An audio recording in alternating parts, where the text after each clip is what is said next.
Welcome back to another episode of the Aussie Gamers Experience podcast. I am your host, Snoogs, and joining me on deck tonight is my ever-vigilant co-host, Grejio, helping to get us through the top news and gaming stories from the week.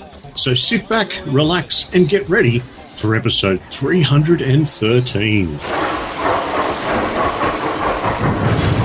Whoa, this is the Aussie Gamers Experience podcast, the show with irreverent live listeners, raging hosts, and eventually conversation about the best and the worst of the video games industry.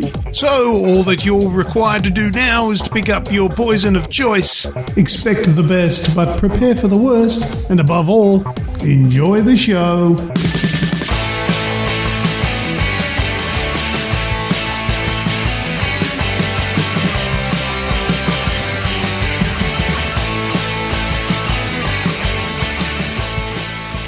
Thanks, everyone, for joining in. Before we get stuck into tonight, Grejio, welcome, mate. How are you travelling? I am travelling well, and yourself? I am good for a Monday. What a great day today was. Weather-wise. Weather-wise, it was a beautiful day.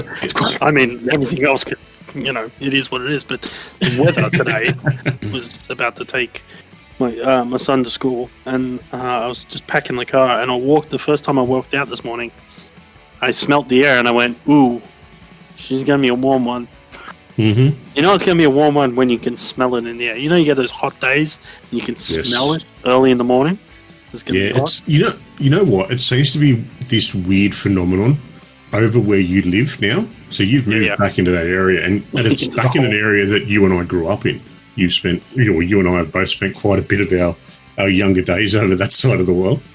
Yep. And it's a different feeling. It's just like it's the base of the Blue Mountains. It seems like that smell gets stuck here because we don't get that over where I am. Yeah. Over where I am, I just get the filth coming through from next door when it gets hot. Like, oh, it's reached Dog Can Mountain. Okay, yep, cool. It's going to be a stinker today. Yeah. I don't think it was like the smell of the area. You just know on those hot days, doesn't matter where you are, you can smell it in the air. Like there's that hot air feeling. G'day everyone, Editing Lucas jumping in here with just a quick comment of what the hell kind of introduction to the show is this? We're talking about the weather and smelling heat. This is going to be a fine show, ladies and gentlemen. Enjoy. But yes, I'm back in the bowl. So it is a bowl. It is a bowl. Like quite geographically, it's a bowl. So in winter it's freezing cold, and in summer it's stupid hot. So it just bakes. It's like being in Canberra, only not. It's better because you're not in Canberra. You're not surrounded by Canberrians. We love you, by the way. It's all good. It's just part of that New South Wales Canberra rivalry. So Radicus I don't know what he's put up there. Is that him? I don't know who that is that he's put on there. Is that me? Or, I'm not really sure. It's Radicus. It's him. Radicus is doing his little Hitler look. See, I wanted to be really careful about what I said about it before, so I knew who it was before I started mouthing off, because I had a few choice words about what it was, what it looked like, and Hitler is probably the nicer thing we could have said about that. I could have said about. Oh. So, and the Wraith just put up a picture of me.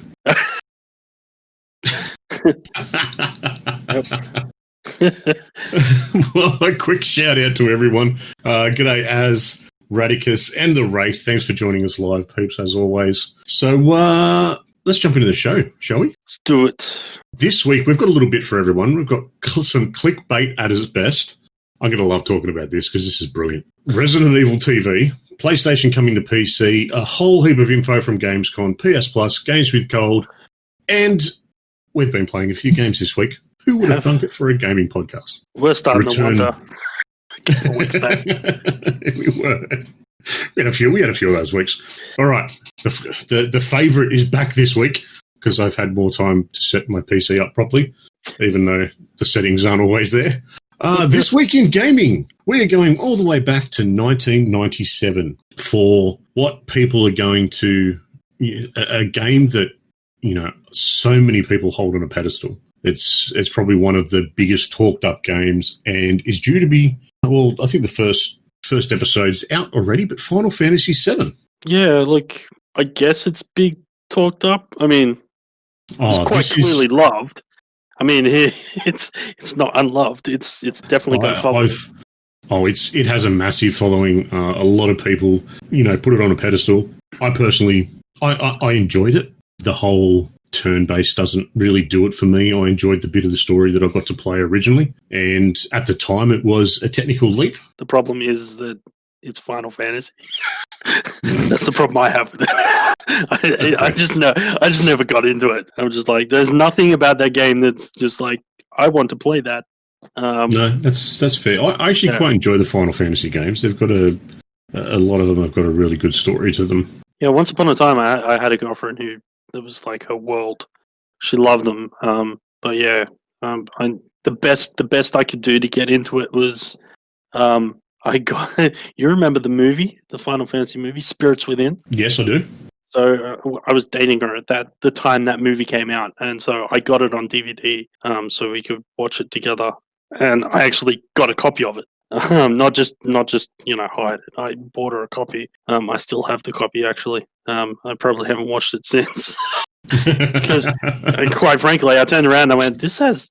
I don't believe I'm completely confused about the whole Final Fantasy thing, but it seems like very rarely anything sort of connects in any real manner when it comes to some of the stories. So definitely that movie has nothing. I don't think that movie has anything to do with. No, it does. It does all fit in. I don't know how, but a few of the things that I've read, they all kind of bleed in together. But sure. I just take it for each game as its own, each story as its own. And yeah, that's how I sort of like. There's characters that bleed over between, and there's bits of stories that bleed in between. But I just play what's in front of me. Yeah, so it was published by Sony Interactive Entertainment and developed by Square Co., which is now, of course, Square Enix. All right, mate. Let's jump into games that we've been playing. So I've got a heap. I kind of went a little bit crazy this week, just because I was trying out a few different things.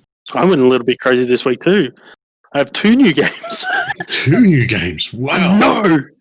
And one of them I've played as well. Battletoads. Yes. Well, maybe we should start with that one. We'll start with that one, mate. So I'll let you take the lead on it because I've played probably about an hour, if that. Yeah, like I don't know how long I've played it for, to be honest. I gave it a good whack. So for those that don't know, Battletoads is a throwback to an old game. I don't know, when did the original one come back out? In like the 80s, the 90s? Something like that. Yeah, way back. Well, to translate Snoogs' way back, Battletoads originally released back in 1991 on the Nintendo Entertainment System. I don't remember, frankly, and I didn't think I'd have to call back on this knowledge for this part of the segment. But anyway, so it's a game that hasn't been around for quite a long time, and they've finally rehashed it. For those that don't know, it's a sort of a side-scrolling brawler, and you play as these toads that like to battle. They like to punch up. So, and they have a very radical-esque vibe to them, which really screams to the late 80s, early 90s. You know, there's Zit. What are the other two called? Zit. I actually looked at that today. Pimple and something else, Snot or something like that. Well, here's one that I didn't actually have to Google, but the names of the Battletoads are Zits, Rash, and Pimple. There's no Snot. And they're all very radical dudes. They all talk a big 90s radical game. Yeah. Anyway, so pretty much the story picks up from where the last Battletoads game left off, which is amazing. In some instance, they sort of turn it up on its head, kind of it's a bit like the beginning of Duke Nukem 3D when they brought that, like the latest one, where you play as, you sort of pick it up and you play, and then all of a sudden it's all sort of, that was all a bit big and crazy for an intro, and it all sort of calms down again, and you can start playing out the game as it is. But that's kind of, it gets you into the feel. The humor is it's of its time. It's very tongue in cheek. It's all it doesn't take itself very seriously. I think it does well. Like, I enjoyed the laughs. They're cheesy. Don't go in expecting some great writing. It's cheesy, but it's funny. It's shockingly cheesy. But you're right. It's just that simple fun, I suppose. Yeah, walk in for dumb, simple fun, and then it breaks up the side-scrolling brawlers with a few other sort of level mechanics. Like there's like one where you're on hover bikes, where it's a bit like the Outrun style, where the screen's coming towards you, and you've got to sort of just move from side to side to avoid the obstacles and stuff like that. There's some mini games for hacking, where you've got to try and move a little dude through a maze kind of thing. So I think it does. There's like a Rochambeau competition, which I don't think actually has any skill involved. It's kind of just there to move the plot on. Like, there's no way you could possibly lose this game unless the game wants you to. But it's like South Park Rochambeau? Well, no, they've got their own version of it. But essentially, it's scissors, paper, rock. But it's cheese, like Jaffle Maker. I can't remember. It does make sense. One of them is a Jaffle Maker. All right, so go figure. Okay. I didn't pay enough attention to work out what was what. And like I said, it seems like it's very on rails. Like it's only there as a perception that you're gaming, but I don't think it really makes a scrap of difference. But yeah, anyway, look, it's dumb fun. If you got Game Pass, it's free, so it's definitely worth giving it a crack. I think it's definitely worth a try. Yeah, it's a bit of fun. Yep. So jump in and have a crack. Speaking of a try, I tried Wastelanders 3. Oh yeah, what do you think? I played it till it started. And then I turned it off and uninstalled it. Yeah, right. Okay. It's my own fault. There is absolutely nothing wrong with the game. It looks good. It runs beautifully. I am playing it on PC, but it's not your kind of game. No, there's certain games that I don't mind the grid turn-based style. Yep. I'm just not in that headspace at the moment. Yep. So I very quickly found out that the only information that I had about Wastelanders, Wasteland 3, not Wastelanders, was cinematic trailers or cinematic, Yeah, okay, that's fair. That's really going to set you up for a fall. Yeah, there was lots of bits of that where I thought it was, like a first-person shooter type thing. Yeah. Or even a third person. I think I saw some bits of, it didn't look to be a turn-based top-down title. So all that sort of stuff, I literally only did 2 or 3 turns. And then I went, you know what, I'm just not in the headspace to enjoy this, so let's get rid of it. I did that, but again, that was free on Game Pass, so I got to have a crack. Well, I played Wasteland 2 on Game Pass. I think it was last year. And I enjoyed it, but yeah, I think I'm kind of past playing those. Once upon a time, I would have eaten that game up without any problem. Like, especially when I was playing like games like Fallout Tactics, Fallout 2, which are that same sort of top-down isometric kind of turn-based grid game. Yeah, right? Yep. It's just that this takes it to like a squad-based thing, unlike Fallout. Fallout Tactics is squad-based, XCOM, Jagged Alliance, all those sorts of things. There was that kind of... If those are games that your kind of jam, you'll like this game. Oh, yeah. If it's your sort of thing, it looks beautiful. It really does look really good and set in, well, it starts off in snowy terrain and it all looked absolutely stunning. So, hey, it's got the basis there for a good title. So, hey, if you've got Game Pass, go and check it out. Why not? Next for me is another Game Pass game is Microsoft Flight Sim. So, how many times have you computer crashed this week? Once. Nice. And that was... Yeah, the game crashed out while it was loading into an instance. There has been an update where they've fixed a lot of those stability issues apparently. So it's running a lot better. It's running off a standard hard drive for me, and it shows in how long it takes to load. But speaking with Luke, he's running his off an SSD, and it still takes forever to load. So I just think that's the sort of title it is, but. There's a couple of videos up on YouTube. I've got another 2 or 3 in the works at the moment, and intend to continue adding bits and pieces as I find little parts around the world to go and have a look at. Mm-hmm. The videos are just me yammering on while I'm flying and having a look at certain things around the place. So, if you feel like going on a joy flight and sightseeing with Snoogs, by all means, check them out. Snoogs. Yeah, they're only a couple of minutes each. I kept them nice and short. The latest one I went on safari in Africa, so I'm yet to put that one up. So that'll go up very shortly. That one requires a little bit more editing because there was a bit of angry times while I was flying in that one. But one of the coolest things, my daughter's doing a whole lot of stuff on Japan at the moment with school, and when she finds something that she's interested in, she latches onto it, right? Yep. So I've sort of gone, okay, well, come and have a look at this. So just jumped in, one of the turboprop planes, and then took off from Tokyo Airport, flew her around, showed her Tokyo. I think she called it Tokyo Tower. Mm-hmm. And then went and did a lap of Mount Fuji as well. Nice. So all this sort of stuff, she was absolutely amazed by it. And, every chance she's gotten, can we have it's like, darling, we've got 5 minutes spare. I can't load it up that quick. I'm sorry. If it was something I could load up quick, yeah, I'd show you something. But, we need to put time aside to go and play it. So, yeah, she's asked to go and see certain islands. She wants to go and see where Hiroshima was and see how that comes up. Which, that's something that they've learned about where the nuke was dropped. And it's pretty cool to actually be able to do something like that. That's like an interactive map. Yes. All right. Next one is been playing a lot more Rainbow Six Siege. Yep. So just leveling up through that, trying to unlock some more operators and whatnot. And, just having a bit of fun, causing grief. I've been called a cheater. Wow. Yeah, I don't know how I'm playing on PC with a controller and people are calling me a cheater. Like I'm not. I'm spraying and praying. There's nothing exciting there. You know what I mean? Yeah. There's nothing pinpoint about my control.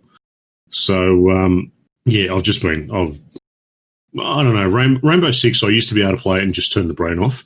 Now, with all the updates and changes to the maps, I've got to relearn everything, so it's given me a bit of a challenge again, which I'm enjoying.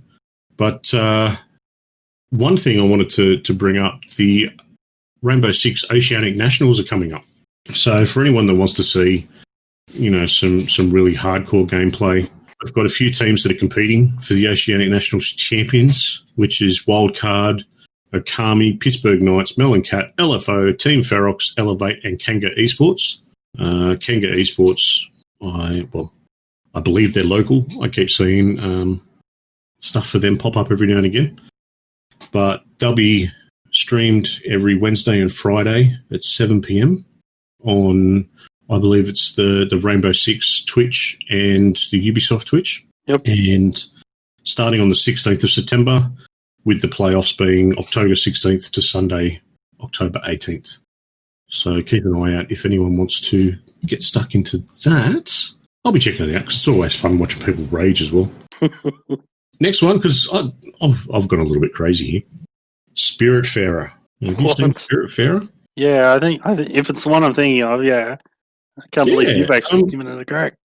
I thought the story looked kind of cool when I first saw it. Really? And yeah, it just looked like I thought you ragged on it from memory.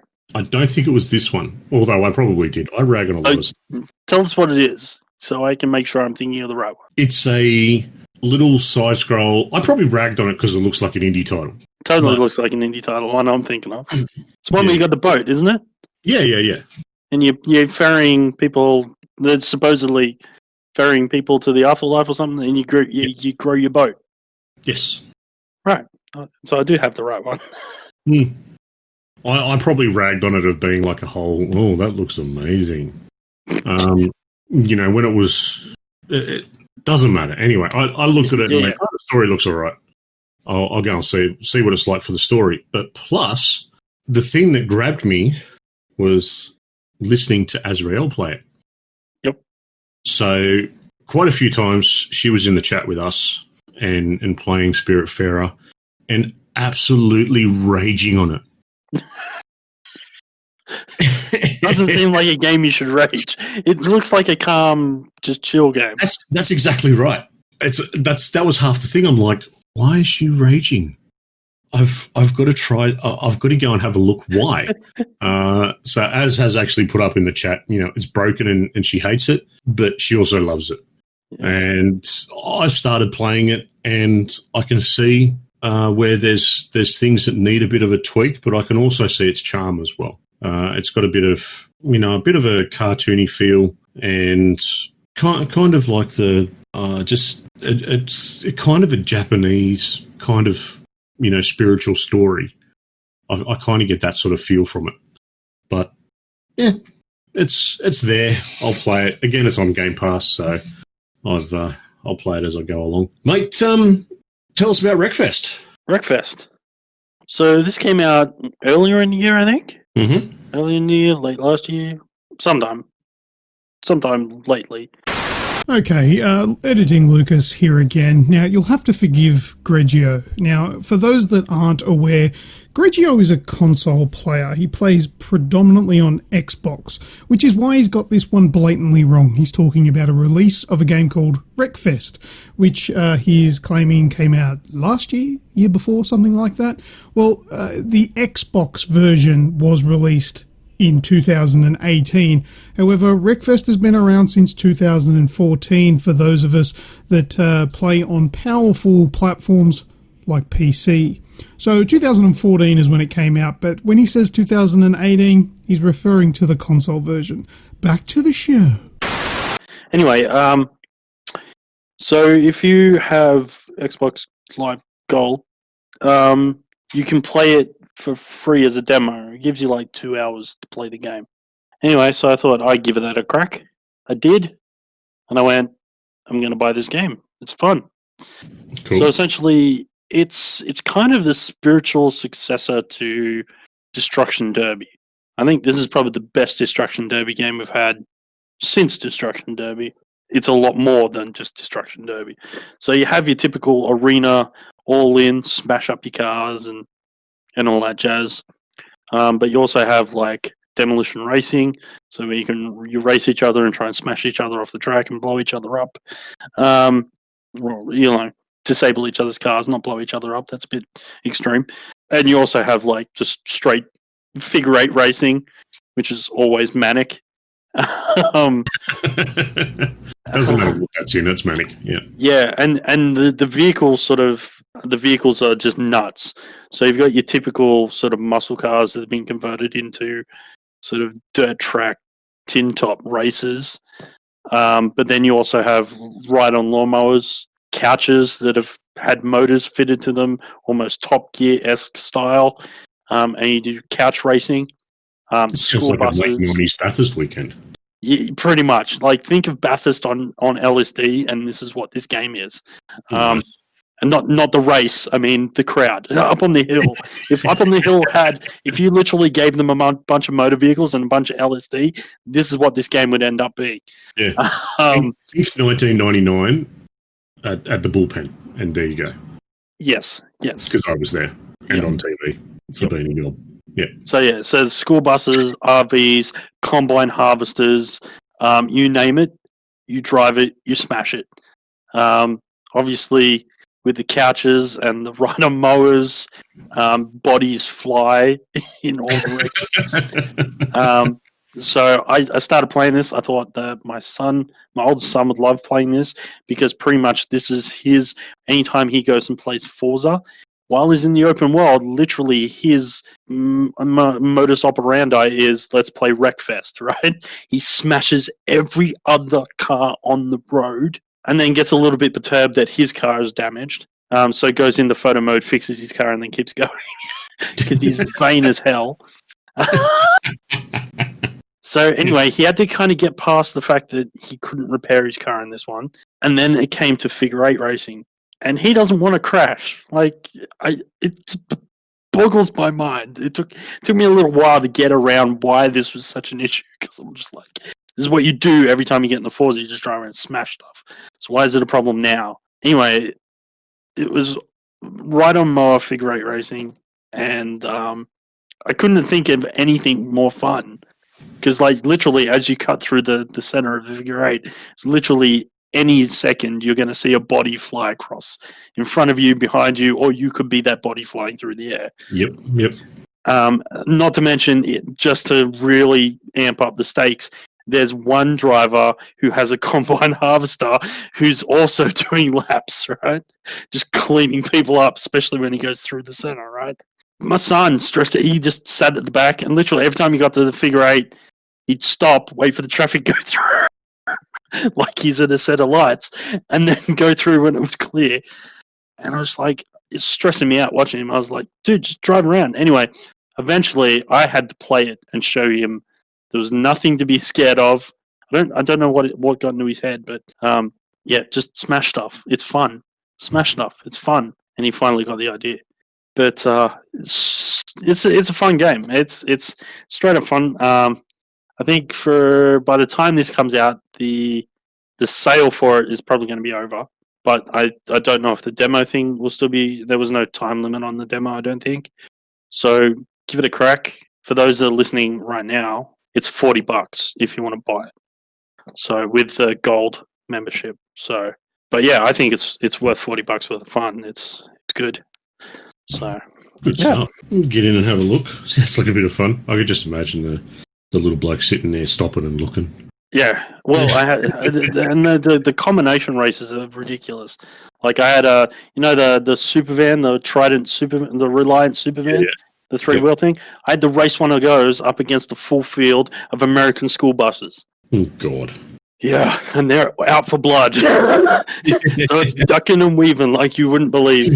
You can Cars 3, and you can make your own custom pit races. So you can literally have, if you like, school buses versus rhino mowers, or whatever you like. Yeah. All right. Well, last 2 games for me. First one, I've played some Fortnite this week, and the only reason that it's in my list is because I got my first ever solo win. Nice. I know it shouldn't matter.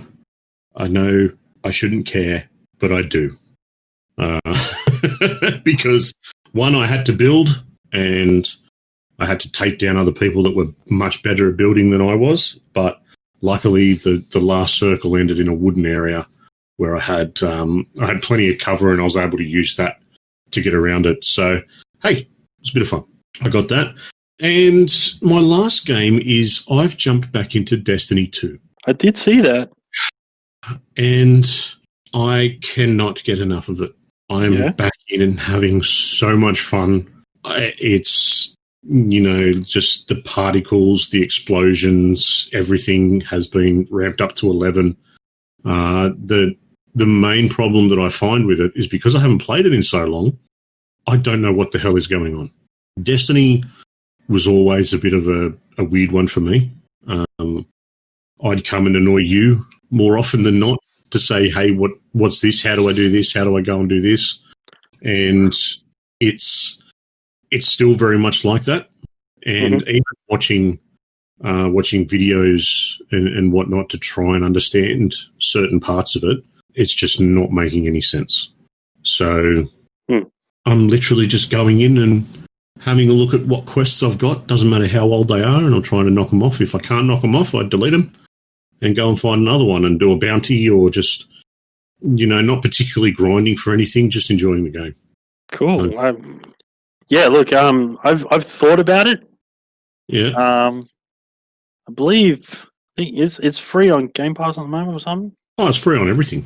It's free on everything. Oh, that's right, because they brought out that. Yeah. So I've thought about it. I'm just not sure I'm ready to go back there. I mean, I look at and I'll talk about this later. Beyond Light, and it looks, the new abilities that are coming out with that look pretty epic. Especially for the Titan. And I know that if I'm going back and dusting off my old Titan armor, man, because I love that Guardian set. He is my bro. Well, funnily enough, I'm running I used to run my Titan mostly previously, and I'm running my Hunter now. You're right. and yeah, completely different play style to the Smash. But yeah, I'm enjoying the difference to it, and I'm currently ranking up this season's armor. Apparently, if you get it to full rank, it glows and some shit. I don't know. Look, yeah, they've been doing that for a while now. The glowy armor. All right. Any other games from yourself, mate? No, not past the usual. Did play a bit of Minecraft. Oh, I know what I haven't told people, and I know Radicus has been waiting with bated breath for this update. Two things. So I've played a bit of Forza this week. That was fun. Okay, so I've edited the next part, and I think it will make it go a little bit quicker and a ton more interesting. Sorry, Greg. Just picking up bits and pieces, cars and stuff like that. Nothing special there. However, I finished the ground buildings for my base in Minecraft. So that's all now up and running. So now I'm starting to work on the subterranean part of the base, which is coming. I put in some hours over the weekend, and it's really looking good. I'm really happy with it. So so subterranean part. I actually made a to-do list on the back wall of my subterranean part of the base because I was trying to keep track of everything I had to do. Vish, who's the owner of the realm and who listens, hi Vish. He'll listen on Sunday. Go, oh my goodness, hi Vish. He came up and he looks through it and he looks at the last one and turns to me and says, "What do you mean build a laser?" And I just went, "You'll see. I'll get there. You'll see. We'll see. Don't worry." So, yep. All right. Okay. Well, let's jump into some news, shall we? Let's do it. All right. So the first bit of news, I'm going to call this one. So this is the classic bit of clickbait, and I love this because it's classic clickbait followed by classic Bethesda. All right. Now the bit of clickbait. The reason I don't usually click on this sort of stuff, but the reason that I did was because I'd heard about this build, but I hadn't been able to see it. And I found out why. It's because it was unlisted on YouTube. But the clickbait was a website called T3. I haven't really seen much of anything. I think it's just one of these tech websites. Big capital letters, and this is how it come up on Google. The PS5 just got absolutely smoked by this 1,000 frames per second gaming PC. Okay? What? Hang on. Wait. What was that again? It was... The PS5... Yes. Just got absolutely smoked by this 1,000 frame per second gaming PC. Okay. 1,000 frame per second gaming PC. Now, just remember that title, okay? So the reason behind it was during the recent QuakeCon, there was a bit of an attempt to get the latest version of Doom running on PC at 1,000 frames per second. Okay, so this was Doom Eternal, and it was a challenge. Yep. So what's happened? Someone's gone out and the Polish team of XCOM has built a PC that has actually got Doom Eternal to run at 1,000 frames per second. Now, this PC is nothing, it's not overly massive. It's an i7 9700K overclocked to 6.6 gigahertz. So it's ramped up. It's 2080 Ti, 2.4 hertz. 2.4 gigahertz, sorry. It's only got 16 gig of RAM, but again, it's a 4,000 megahertz sticks and running off a 512 gig M.2 drive, so an SSD. So it's nothing overly massive, but this is where the but bit comes in. What they've done is they've literally built this thing on a table. So they've built they've taken the 2080 Ti apart and coated it in, like they've waterproofed it and then plugged it into the motherboard. They've then set the motherboard up with a case above the CPU and again, waterproofed everything, covered everything up, it looks like it had a liquid cooler on it, but I'm not sure how they did it all, but because they didn't show a lot of it. But it's not in a case. It's literally just sitting on a table. The power supply is there. It's all open. Now, this block that's on top of the CPU/GPU is an open, just square container that they're pouring liquid nitrogen into. Well, right? Yeah. As everything, because this stuff is absolutely screaming. Yeah, so they're just absolutely. I don't know what they've done to the actual PC and whatnot to actually push those sorts of frames. But it's getting hot. And these people, it's a 3-minute video. And as soon as they start this game up and they start speeding the frame rate up, they're pouring, liquid nitrogen out of little cups into this thing. And they just keep topping it up.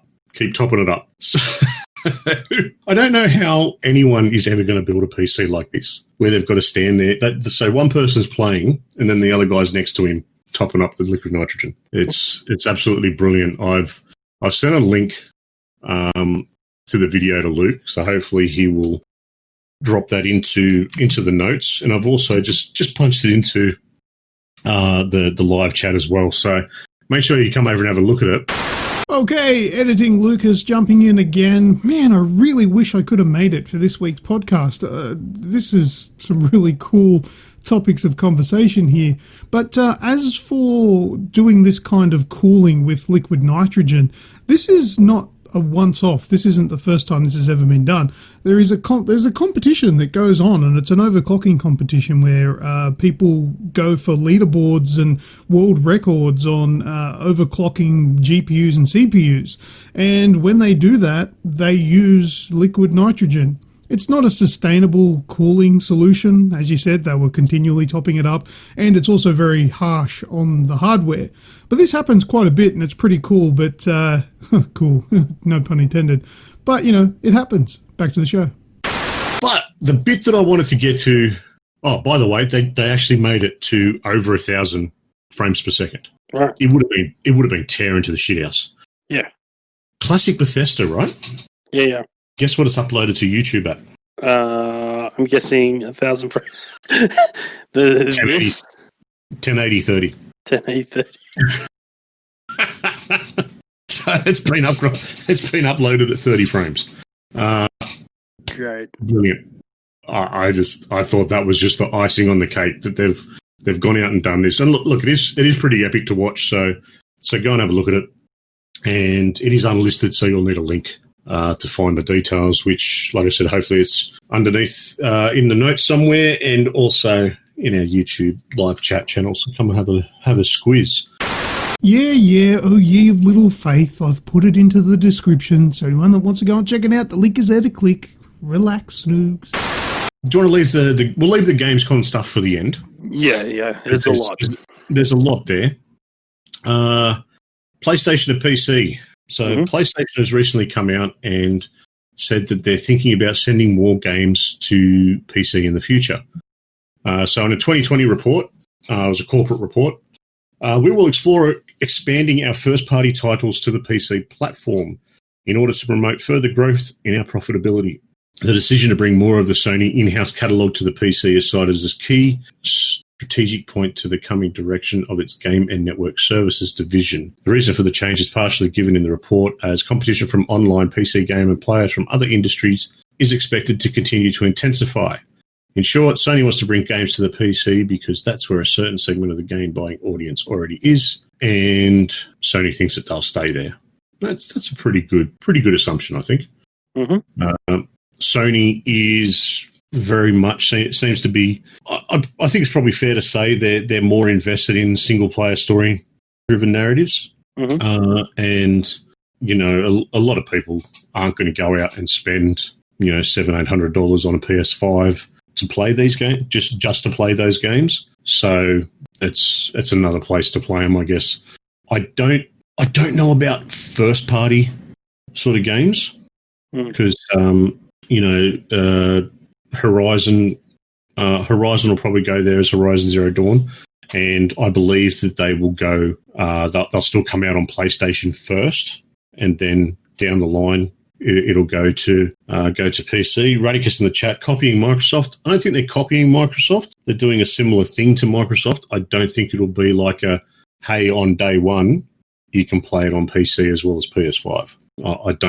I don't see that as being a thing, but who knows? Well, only time will tell, I guess. Yeah. All right. Yeah, look, it'd be interesting to see what happens. Yeah, we'll see how it goes. I don't care because I'll have a PS5. That's just, I'm not fussed either way. Games with Gold and PS Plus for next month. It's not not too bad actually from both camps. Yep. Games with Gold is The Division. Book of Unwritten Tales 2, which I'm not sure about, but apparently it's got good reviews. I don't know anything about it. The Blob 2, which was a bit of fun back in the day. Mm-hmm. And from the original Xbox is Armed and Dangerous, which is another one of those games that has a bit of a cult following. They're good. The Division, surprisingly, is seeing a bit of a revival in its online stuff. Mm-hmm. And if you've never played it, at least go and play the story. It's a decent story to get into.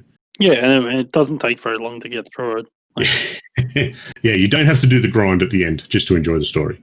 PS Plus is Street Fighter V and PUBG. I know.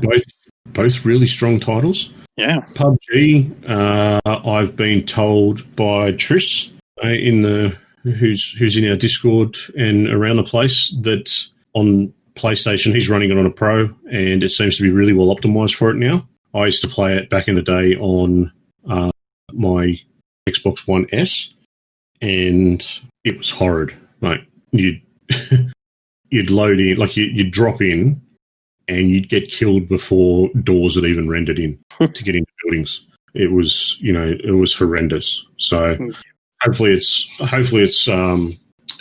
been optimized a lot better than what it was previously. Apparently it has. So I'll be trying that out, giving it a crack. Beautiful. Last bit of news, mate. Resident Evil TV. Yeah. So Resident Evil has got a TV series coming to guess what? Netflix. Who would have thunk it, right? Wow. So it's a live-action Resident Evil TV show. It's being produced by Constantine Film, which is the same production company that did the Resident Evil films with Mila Jovovich. Yeah. So that's pretty cool. Apparently, the difference is it's going to run. It's not going to be like it's not going to take anything from the games, and it's going to it's going to be presented through two different timelines. So the first timeline has 14-year-old sisters Jade and Billy Wesker, the daughters of Albert Wesker. They're living in New Raccoon City. Mm-hmm. And then, you know what happens in Resident Evil. You know, they're in New Raccoon City. They're all happy. Hell breaks loose. And then Resident Evil. The second timeline is set 10 years more than 10 years in the future. The population of Earth has been reduced to just 15 million people. Humans are massively outnumbered by people and animals affected by the T-virus. Jade is now 30 years old and she faces all kinds of new challenges. So it's a bit of a different way of doing things, I think, and should be pretty cool. I'm excited for it. Netflix seems to put some good stuff out. That's coming up. Well, I don't think I have a timeline as yet. But being as the way the world's shitting itself at the moment still, I can't foresee it anytime soon. So keep an eye out, keep an ear out. Any news that we get, we'll let you know. Grejio. Yes. Let's kick off some Gamescom. Of course, Gamescom started last, I think it was Friday. Friday something like that, yeah. And has been a weekend of, wow, so much info, so much stuff. So what have you got? All right, so a bit of a disclaimer. There is no way I can cover everything in just this segment. Like I was talking to Snoogs before we started the show. We would literally have to have a show for every day that Gamescom is on for the amount of content that they're putting out that's worthwhile talking about, to be quite frank. So for those that have seen it and you're expecting me to talk about certain things, I might miss them. It's not that then they didn't happen or they're not there or whatever. It's just I don't have time to talk about it. So I've just picked a bunch of random stuff. We'll talk about those. I'll talk about some of the stuff that I've missed in just very listing what they are. But even then, I haven't covered everything. So, all right, let's start with some of the one of the biggest ones. So there's a new Call of Duty Black Ops game. It's called Black Ops Cold War. We got a theatrical trailer. Pretty much, looks like it's going to span from sort of Vietnam through to the Cold War, and it'll obviously flash back between the two. There seems to be some character acting from Kurt Russell, who looks like he's going to play one of the CIA agents that you'll be either working with or working as. Mr. Nobody, pretty much. And it looks like they're trying to grab as much history and kind of stuff it into this fictional narrative, if you will. Obviously, Ronald Reagan actually plays a part in one of the cutscenes for the theatrical trailer looked at, and look, it looks good. It looks like it's going to be a solid entry. I mean, I would assume it's going to be a by the numbers thing. It's interesting. Like it's one of those wars that's been lesser explored in games. The whole Cold War, maybe because there's not as many battle set pieces, and maybe they'll pick those up out of the Vietnam War era. So you get those battle set pieces out of there, and you get your espionage and sneaking around Black Ops stuff. Sort of, it'll obviously be set around, places like West Germany and like, Germany and Russia and God knows where else, kind of thing. Yeah. So yeah, it looks cool. The next game is a new one. It's called, now forgive me, I didn't hear anyone say the name, so I'm going to say it. If I'm wrong, stand on me. The words seem to be straightforward, but you never know. All right, so it's Unknown, spelt with a 9 at the end, and Unknown 9 Awakening. We just got a very short theatrical trailer. Doesn't give you a lot of information. We just see a little girl hide something in the brick wall, run away, is chased by a bunch of other kids, and just as she trips over, and just as she's about to get hit with a stick by one of these kids, she lets out this ball of energy. This shockwave of energy comes out of her. Mm-hmm. And sort of the world sort of splits into two. So the world slows down, and then there's like a ghost apparition of each person playing out in real time. So she can see what's going to happen, but then she can move around as everything's moving slowly, and all she does is sort of get out of the way of this stick. And then time goes back, and the guy hits the ground and misses. And of course, she then gives him this stern look as if to go, "Yeah, that's right, I'm a badass." And then it sort of cuts away. She's a witch. Burn her. She turned me into a newt. Yeah, I got better. Anyway, it then cuts away and gives you some some tidbits of information, like when it was going to be released. I didn't write any of that down, so I'm not sure. And then it cuts back to an adult hand sliding out the brick where she had the hidey hole. So obviously it's the same girl. She's come back as an adult. Anyway, cool. Moving on to the next one. Doom Eternal gets a new DLC called Ancient Gods Part 1. We got a sort of a gameplay in-engine sort of trailer. It looks like Doom Eternal.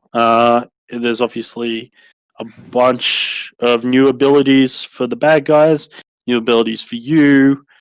It looks a lot more acrobatic than Eternal. It seems like you're using that chain to fling yourself around in lots of different ways now. And you're killing things, and then you're using a Ghostbusters style trap to suck spirits out of the dead beings. So, and then you're using that energy to then supercharge your weapons, it looks like, or something along those lines. Sweet. So yeah, and it even looks like there might be an underwater level as well. So you saw there was a very short image of him grabbing onto like a underwater vessel, sort of a little hover. There's little underwater sort of mini sub things that you sort of hang on to, and they just take you down. Like one of those, and he's going supersonic fast straight down into the depths, like free diving shit. So interesting. We then got a trailer for Surgeon Sim 2. More of the same chaos that ensued with that game. Yeah. Bridge Constructor gets a new tie-in with The Walking Dead. Wasn't any gameplay. It was more of a theatrical sort of live-action trailer, just playing on the whole Walking Dead vibe. My assessment is that there'll probably be a time limit on trying to get your people across before they get eaten.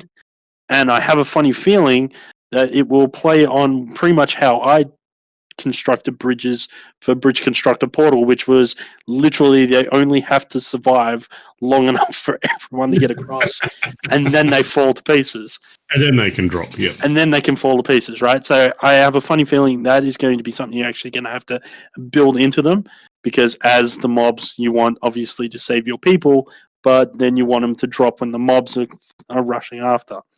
So look, speculation, but that's my guess. We saw, next we saw a bit of a theatrical sort of in-engine sort of trailer for a new Sam and Max game, Untitled. Didn't even say Sam and Max, we just know it is because Sam and Max were there.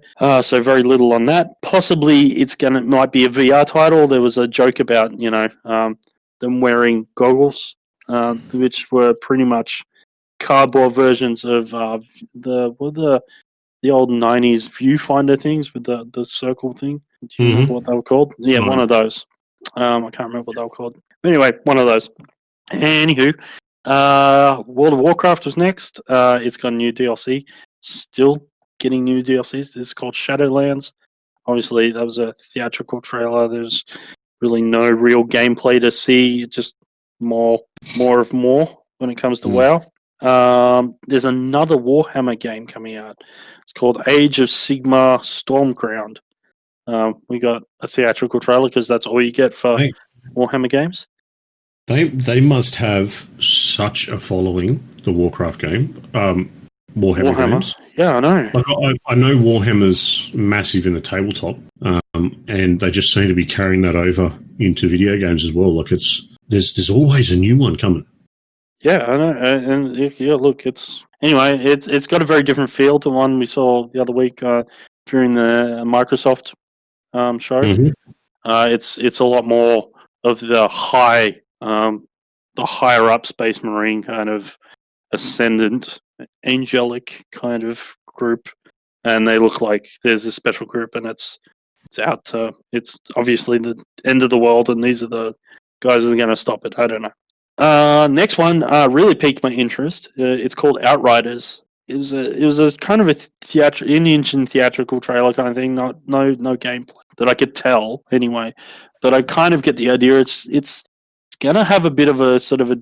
I looked at it and I felt like instantly it was like there's an element of Destiny to it. It's a 3-man. Looks like it's going to be a potential 3-man squad. It's a third-person shooter.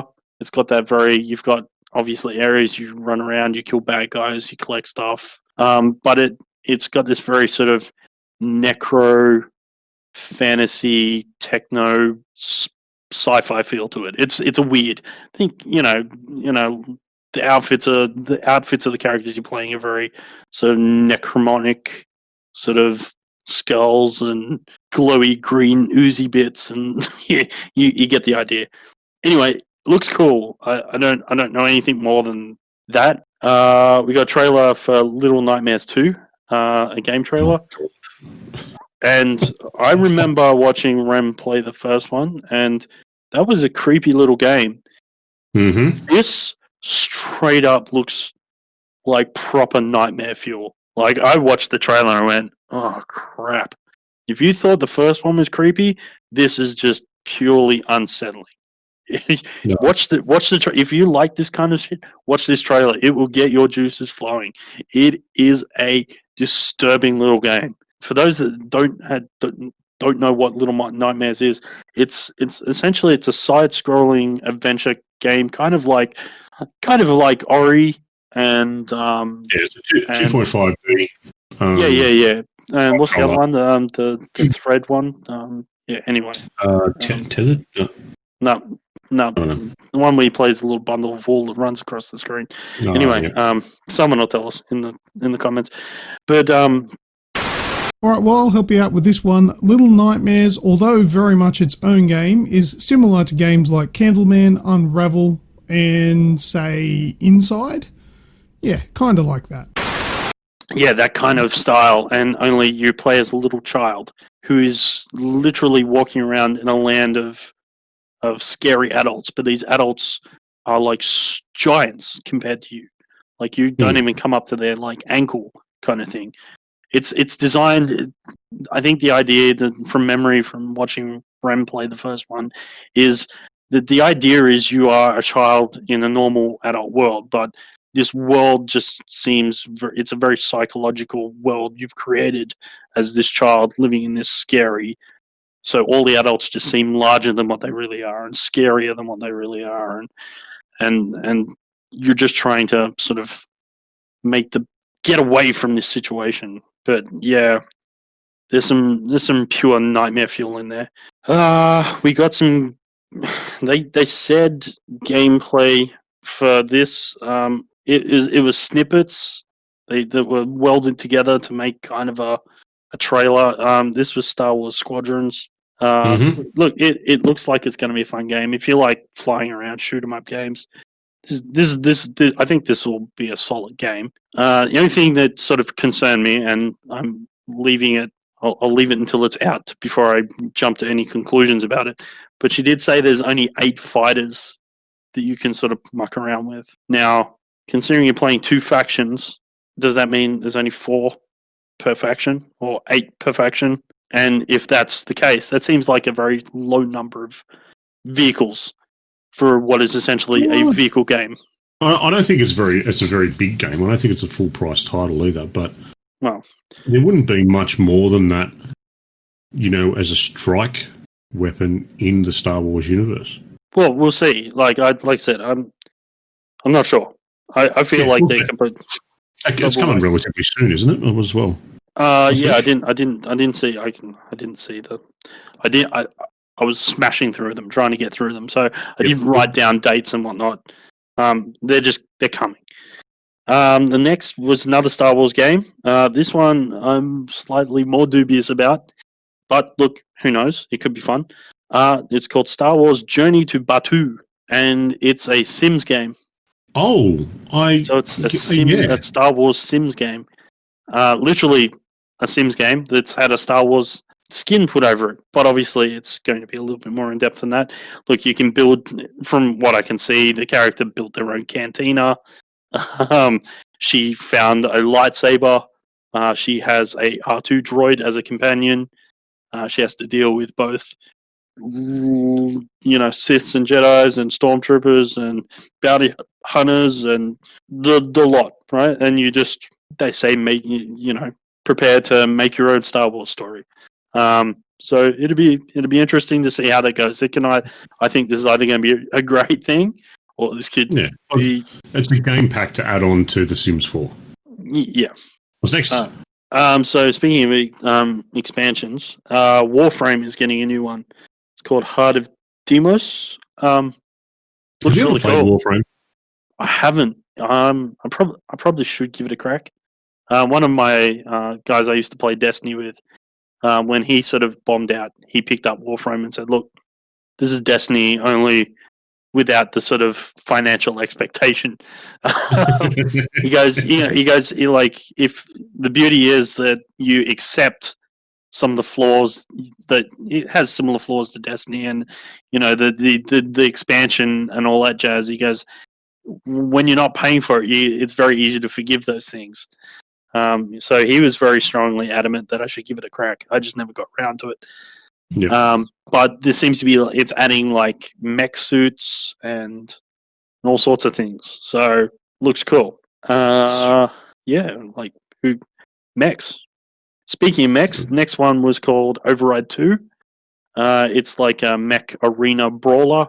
So you pick a mech, and now I use the term mech very loosely. We're not talking about mech as in Mech Warrior Warframe kind of mechs.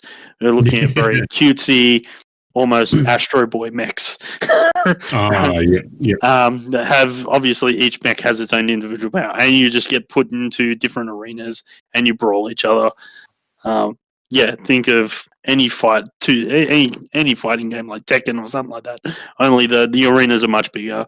There's much more verticality to them. And now the next game spun me out because literally, I think this. I'm gonna throw some words at you, and you're gonna assume I'm talking about a bunch of different games, but I'm actually talking about one game. And I look at it and it's either going to be amazing or it's going to be terrible. But I think this is probably one of the most original games I've seen in a very long time.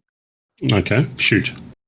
This is a first-person, turn-based, objective-based deathmatch. Okay. Right? I know that's a lot to take in, right? You've already lost me, yeah. Okay. So think of it's an objective base. So the game that we saw playing in the trailer it's like a bit of a bomb defusal. It's more like capture the flag. So the person has to run in, grab a ball, and grab it back to the goal. Right? Okay. You have 25 seconds to make your move. Right? And so get to the objective. Right? So you'll play and you'll run, say, to the objective. The next person gets to watch your 25 seconds and then make their 25-second move. That might include killing you or putting a trap in front of you or something along those lines to stuff up your run. And the idea is it's all working around the concept of time and time shifting, and I think this is the best way you could possibly make a game where when you watch it in real time, if you watch the game back, it looks like time shifting is happening, right? Mm-hmm. And then the next person gets their 25-second go, and you go round and round and round until someone achieves the objective, right? So literally, it's a very first-person shooter chess game, if you will. It's What's it ballsy. Sorry, it's called Lemnis Gate. It's definitely if I tell you to go watch any one trailer, this is probably one to watch because it is batshit. All right, how do you spell it for those wanting to have a look at it? All right, so it's LEMNIS Gate, GATE. Lemnis Gate. Lemnis Gate. Yeah, we should maybe we should put a link in the description for people that want to watch it. Yeah, I really don't think we need to do that. But you could quite easily Google search on YouTube. Like I said, I think this is going to be one of these games that becomes one of these game changers, or it could be an absolute dumpster fire. My money's on the latter. I don't know, but it's gonna be insane. Yeah, let's keep an eye on it. Yeah, it looks batshit insane. But yeah, it works on the whole ride of this concept of time shifting and try and undermine each other's runs, essentially 25-second runs. The next game that I've got, I am super stoked for because this will be the third time I've bought this game, but it'll be the third time they've updated it. So Lego Star Wars, the Skywalker Saga is coming. So yes, I'll finally have all 9 episodes in one game. And once again, it looks like they've revamped the old ones. The new ones look really cool. Yeah, look, they've thrown in some voice acting because that seems to be the way Lego games have gone. So some of the voice acting started to eke into the older ones. It looks great. I will buy it. I will play the shit out of it. I bought the first one, played the shit out of it. Bought the second one, played the entire thing again, even though I'd already played. I'm literally going to play this 1 to 9 again and waste way too much time on this game. But yeah, I can't help it. I love that game. All right. The next one. I'm not sure how to describe it. It's called Struggling. It's an indie game. It's a puzzle platformer where you play as what I can only describe as a Cronenberg. There you go. So it looks like you start off like as either just a head or an arm, and while going through what looks to be some crazy level designs and aesthetics, there seems to be a bit like, I guess, Carrion. you can grow your body kind of thing to help you traverse. But it seems like you lose body parts at a rapid rate, like you're a Cronenberg with like what's the leprosy. So, Okay. so it's bits are falling off you almost constantly. So you're trying to 9 times out of 10 you just end up as a head rolling around. But anyway, look, not a lot of information on it. Anyway, next one was Age of Empires 3 is getting its redo. It looks good. There's some new factions. They're adding Incas and the Swedes, adding some new game modes, completely revamped the visuals. It looks. I really want to play, these Age of Empires games. Yep. I played so like RTS was my thing. It was back in the probably the late 90s. Back when StarCraft first came out. Command and Conquer and all that sort of stuff. RTS was what everyone played. And I really want to get back into it, but can't. I think I've moved past it. Look, it's coming out on PC. It'll also come out with Game Pass, PC Game Pass, and Steam. That I remember. Fall Guys Season 2 was showed off. So they showed off the new levels and outfits. So cool. The next really big title that we're all sort of aware of, Medal of Honor, is getting a new game. It's called Above and Beyond. I saw that, yeah. And it's VR. Oh, I didn't see that it was VR. It's a VR game. So at first I was sort of looking at the visuals and I'm like going, what is wrong with this game? Like, is it like still in like alpha or beta or like, this would have passed as a good game like, PS2 back in the PS2 era kind of thing. This looks like arse. And I was like, oh, well, maybe, it's unusual that they would show, especially since it wasn't, I don't think, it was a gameplay trailer. I worked out. But I was just like, it seems really odd that they would show this unpolished. Like in Medal of Honor, they would definitely polish this before showing it. And then I realized it's a VR game, which explains a little bit why it's down-tuned a bit. But yeah, it's showed a bunch of things like having to load your gun, so put a magazine in, cock it, do it through. The last images, they're throwing a stick grenade at you, and you can catch it. Obviously, it didn't show you throwing it back. I assume you can, if you can do it in time. Catching it up in your hands, yeah. Yeah, exactly. So, yeah, look, you're driving, shooting out windows of cars, and all sorts of things. It seems to be based around... It's a World War II game. It's one of the most interesting, and it's the largest war we've had in civilization, so modern civilization. So it gets redone over time, but it's from the standpoint of the resistance. You're playing as a resistance member, so yeah. So that's interesting. Spellbreak, quite simply put, magicians in a battle royale. Right. So yep, you battle royale. Only you have magic instead of weapons. So you run around. You can fly, shoot fire, ice, green clouds of whatever, goodness knows. It's very cartoony, it's very up in there. I think, look, we always say, look, it's so saturated, so it could be great, it could be bad, who knows. We'll see what happens.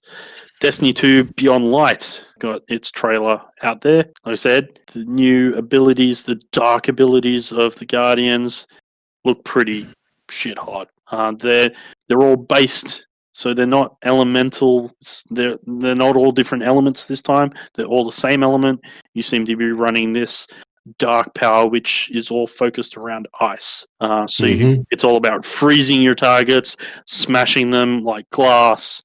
Obviously, each Guardian does it their own way. It looks like the Warlock now has a staff that shoots dark energy out of it.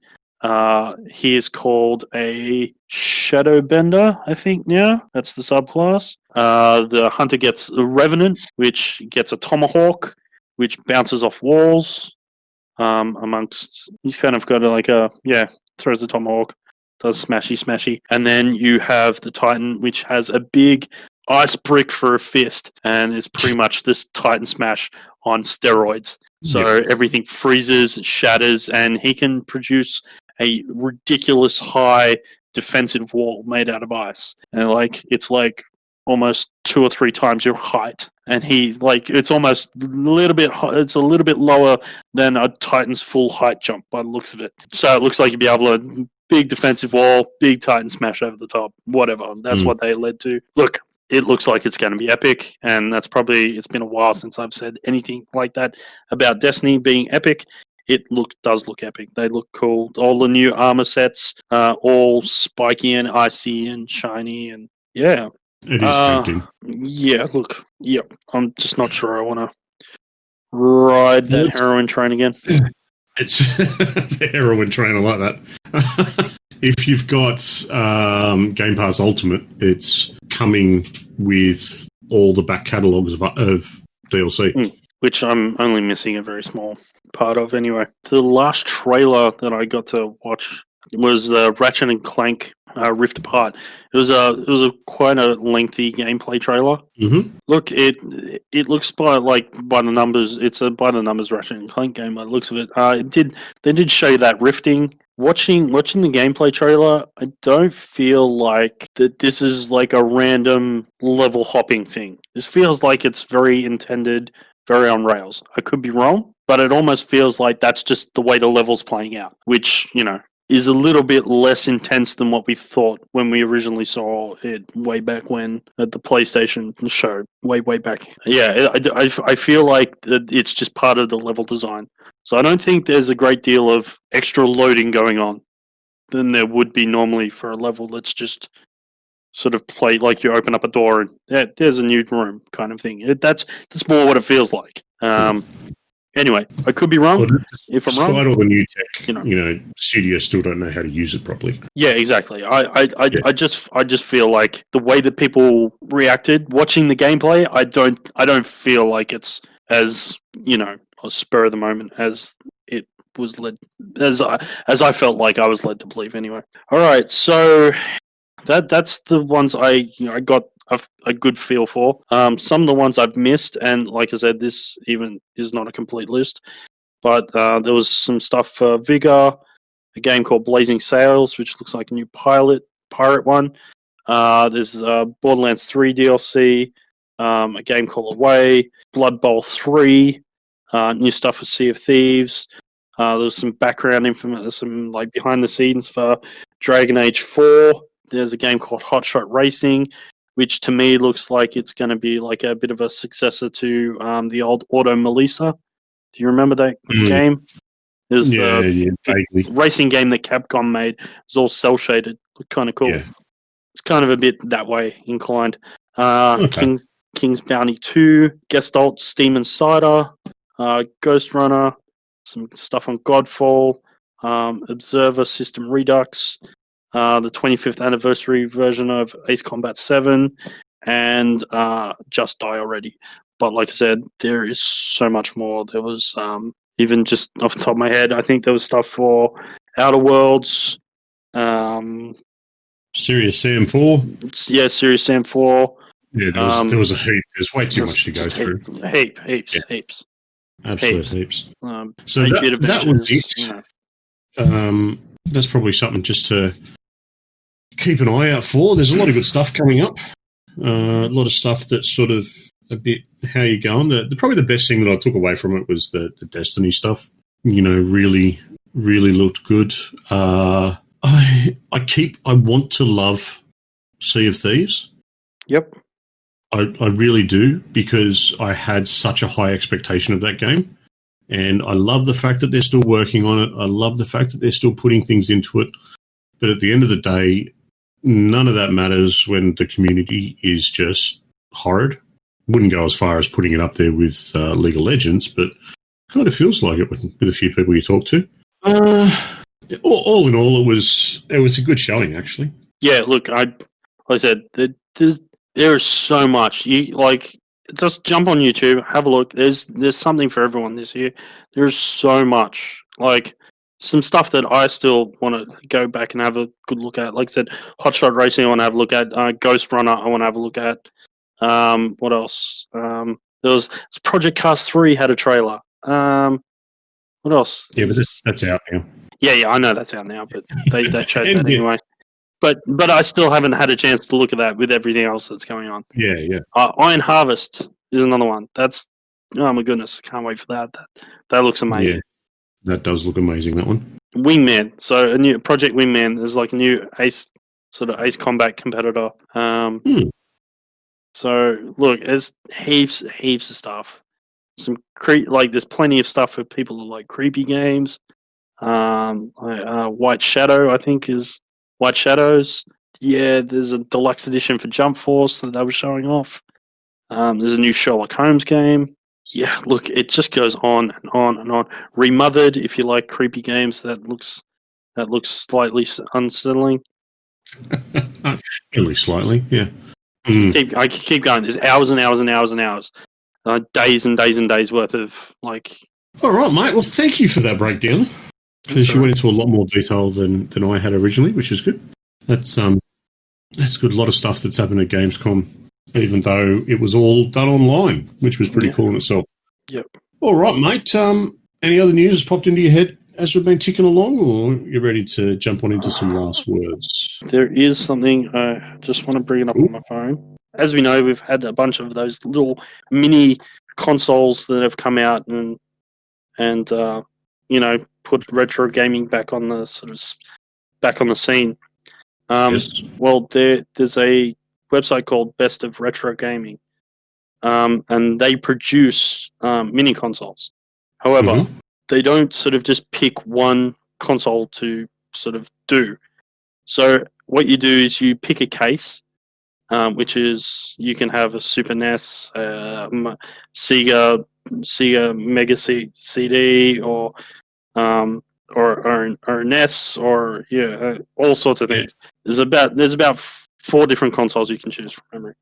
Anyway, they all got Raspberry Pis in them, and they have you can have up to 50,000 games in it that span everything from Atari, PlayStation, Nintendo, Sega, like you name it, it'll be there. I went digging through trying to find some obscure games that I played when I was a child, and they're there. There's like about 7 Doom games of whether they're ports or whatever, but there's 7 Dooms, all sorts of stuff. They're doing a special that how long is it still going for? Let me have a quick look, see if it says. Anyway, at the moment it's on special. Then normally for the 50,000 games with the 4 controllers and the lock, stock, the lot, you're looking at about $500. You can get one lock, stock, the lot for $300. So it's $200 off. What was the name again? So the website is called thebestofretrogaming.com, and it's the retro gaming console that you would look at. But yeah, they've named them. So you've got the Super Pi, the Mega Pi, the NES Pi, and the Super Pi US. And it doesn't matter which one you choose; it's the same price. The only difference is how many controllers you get with it, and how many games. There's 2 options. You can get 12,000 or 50,000. Either way, that's a shitload of games. And I believe, from what I can see, your Xbox and PlayStation Mad Cats, all those controllers also work with it. So that's pretty cool in itself. Yeah. So that's what they're claiming. That's what it says. I don't know how well, but they also have period correct looking controllers to go with the consoles. So, God, if I bought one, I'd have to go and get a Mad Catz controller just so my brother could use it. You're the one that gets the Pogo Mad Catz one. That's your controller. You can't. But what about all? No, that's yours. Your controller. Yeah. It's either that or bring your own. Exactly. Yeah. So yeah, I'm very tempted. Very tempted because some of those games are ridiculous. It's got the Atari 2600 version of ET on it. Why? All right, cool.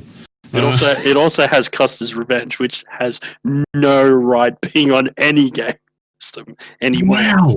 Yes. Oh, what? Imagine when the SJWs get a hold of that. That's why I want to buy one now. Before they find out. Or if any SJWs are listening, fuck off. No. I mean, quite frankly, it doesn't belong on there anyway. I'll be the first one to say that. It's a terrible game. Oh, it is a terrible game. Yep. But it's history now. If I get it, I'm never playing it. I'm telling you right now. No, maybe once. Once, just to say I've played it. Yuck. All right. So, mate, go and have a check anyway. 50,000 games. You could never get through them. No, and there's heaps that I'll probably never play. Like, there's a lot of Japanese-centric ones as well. There's a lot of Japanese consoles on there. So, yeah. MAME is on there as well. MAME.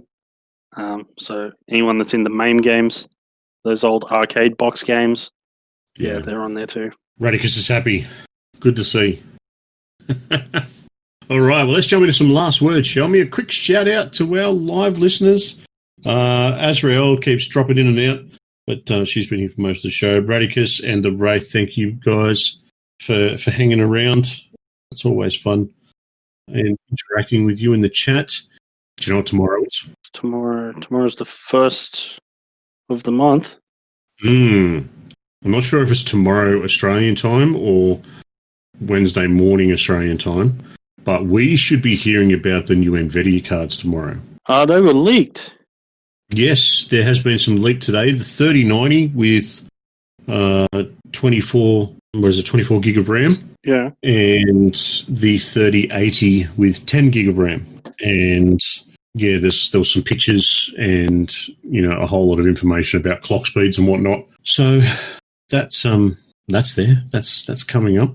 I have to admit, in the last couple of months, more so, I've definitely caught the joys of PC gaming, and listening to someone like Luke talk about PC componentry. I'm a very logical thinker, right?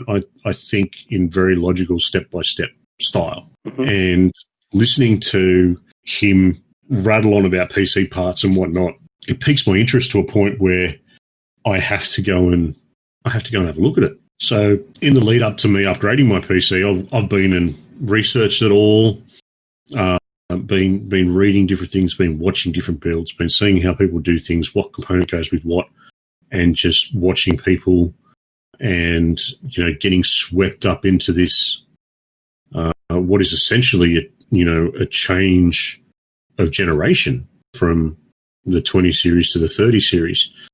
So it'll be cool to see what they're doing. I've only just upgraded mine, so mine will not be getting touched for a long time, but it'll be cool to see and just have the information once they release it and they start shoving them off.